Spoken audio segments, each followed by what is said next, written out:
Assalamualaikum warahmatullahi wabarakatuh. Hai anak-anak hebat, bertemu lagi dengan Bu Rena. Apa kabar kalian? Semoga kalian selalu tetap sehat walafiat. Pembelajaran tematik kita hari ini masih di tema 8, daerah tempat tinggalku, subtema 3, bangga terhadap daerah tempat tinggalku. Sebelum belajar, mari sama-sama kita membaca doa sebelum belajar. Bismillahirrahmanirrahim. Raditu billahi robba wa bil islami dina wa bi Muhammadin nabiyya wa rasula. Rabbi zidni ilma warzuqni fahma. Amin ya robbal alamin.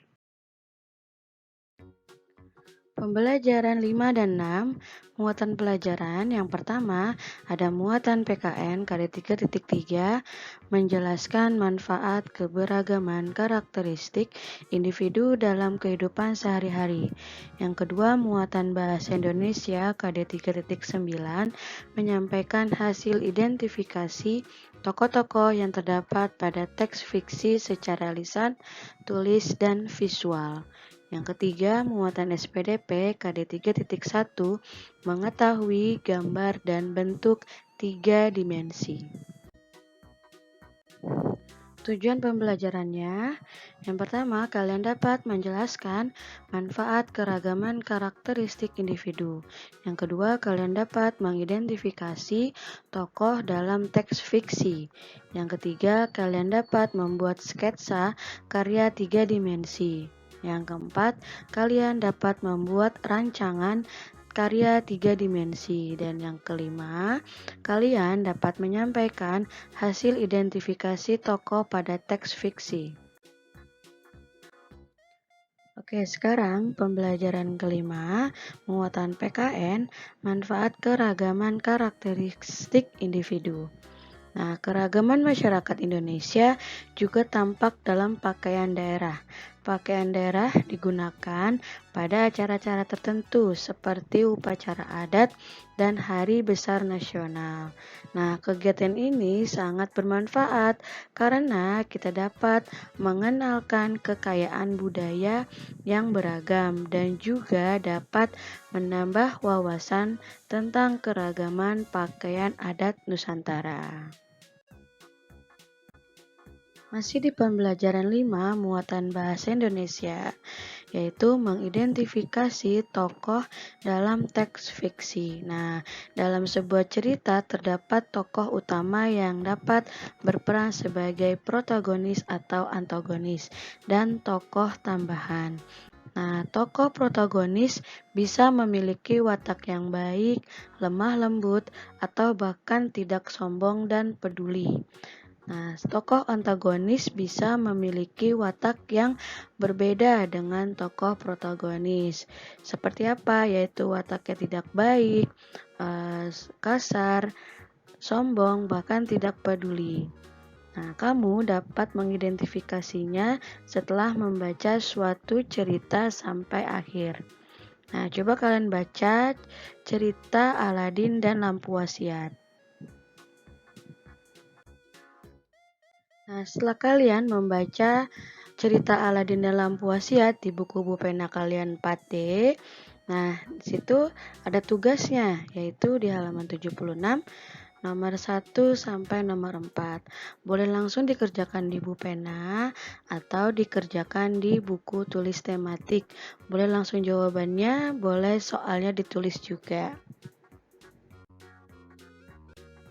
Masih di pembelajaran 5, sekarang muatan SPDP, yaitu membuat sketsa karya 3 dimensi.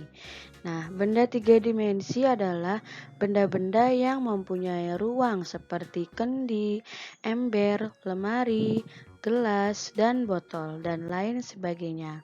Nah, menggambar benda 3 dimensi adalah menggambar benda-benda asli 3 dimensi pada sebuah kertas gambar. Nah, seperti ini contohnya ada pohon, ada meja, dan ada gelas. Nah, di sini ada langkah-langkah membuat sketsa karya 3 dimensi.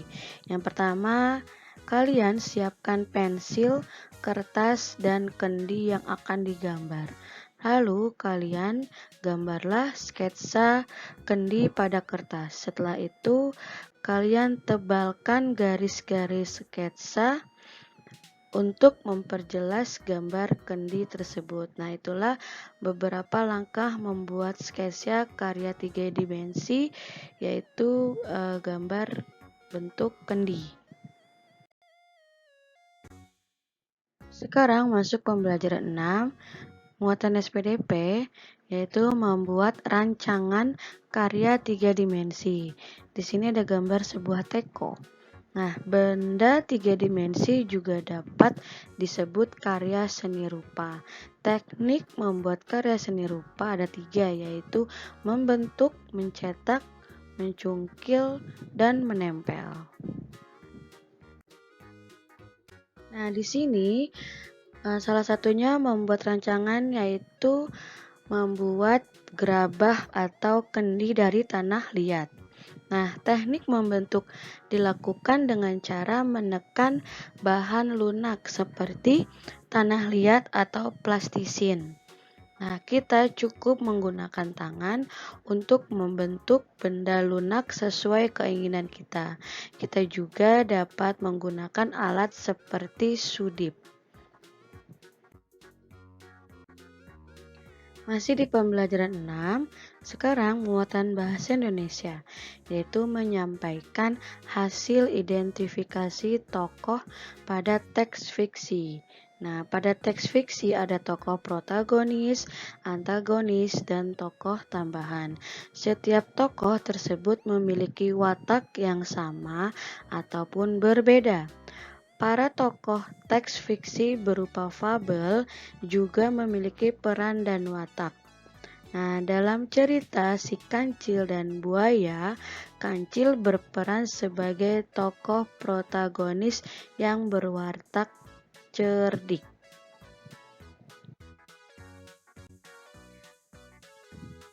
Oke, tugas kalian di buku tematik 4H, halaman 103, nomor 1 sampai nomor 3. Boleh langsung dikerjakan di buku tematik atau di buku tulis tematik. Alhamdulillah, pembelajaran tematik kita hari ini sudah selesai. Semoga ilmu yang Ibu berikan bermanfaat untuk kalian semua. Kurang lebihnya Ibu mohon maaf. Wassalamualaikum warahmatullahi wabarakatuh.